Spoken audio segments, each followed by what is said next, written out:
Mish, the more important of the two, and they reconcile after Enlil's ruling. The same Cain and Abel story over and over again. The two debates discussed above bear the most striking resemblance to the Genesis story of Cain and Abel, Genesis 4:1 through 4:16.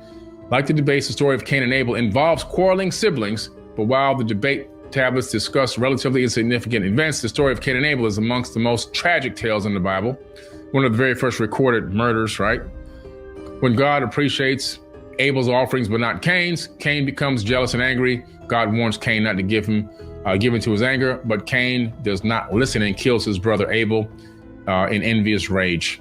God punishes Cain by cursing him to wander ceaselessly. Now, what does he do? God tells Cain, you got to get out of here. And Cain goes, in the Bible, he says, but the people out there will kill me. So wait a minute. If you believe in the version that most people believe in of the Bible, you know that there's Adam, Eve, Cain and Abel, right? Cain kills Abel. So now there's Adam, Eve, and Cain. Now Cain gets kicked out of the garden, but all of a sudden he knows that there's people out there. What people? That's in the Bible. There were millions of people already here. When Adam and Eve arrived here, there were already people here. Adam and Eve were not the first people on this planet.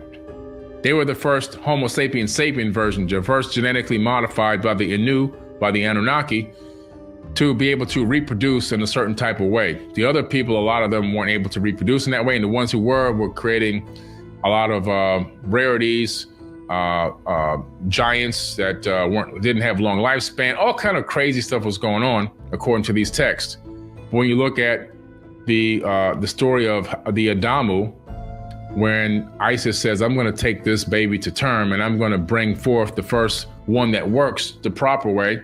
And she takes one of the existing hominids, which was our cousins on this planet, takes the egg out of her womb and puts it into her own womb and takes it to term for 10 months. And then she gives birth to the Adamu, which means first man. That was Adam. It means that he was the first perfectly created man that can actually reproduce on his own, that had enough common sense and logic and wisdom and understanding to take orders, but also to think for himself. And then they tried to mate him with some of the other people that were there, and the mating wasn't working. So then they took some more genetic material from him, and then they cloned or recreated an Eve and had them mate. When they figured out that worked and they can have a baby, then they duplicated that experiment over and over and over again. They made a lot of Adams through the same process. Not Adam having babies with Eve, but them creating new Adams and new Eves and having them live in this Eden, E-D-I-N, which was located in Mesopotamia, which is now modern day Iraq, according to the tablets, not according to Billy Carson. And in this mating area, they had certain specific times they could and couldn't mate. And if you violated that, you would be punished. So they were cattle. They were like cattle. And that's why when Enki comes and sneaks up into the garden and starts giving them knowledge, that was the snake.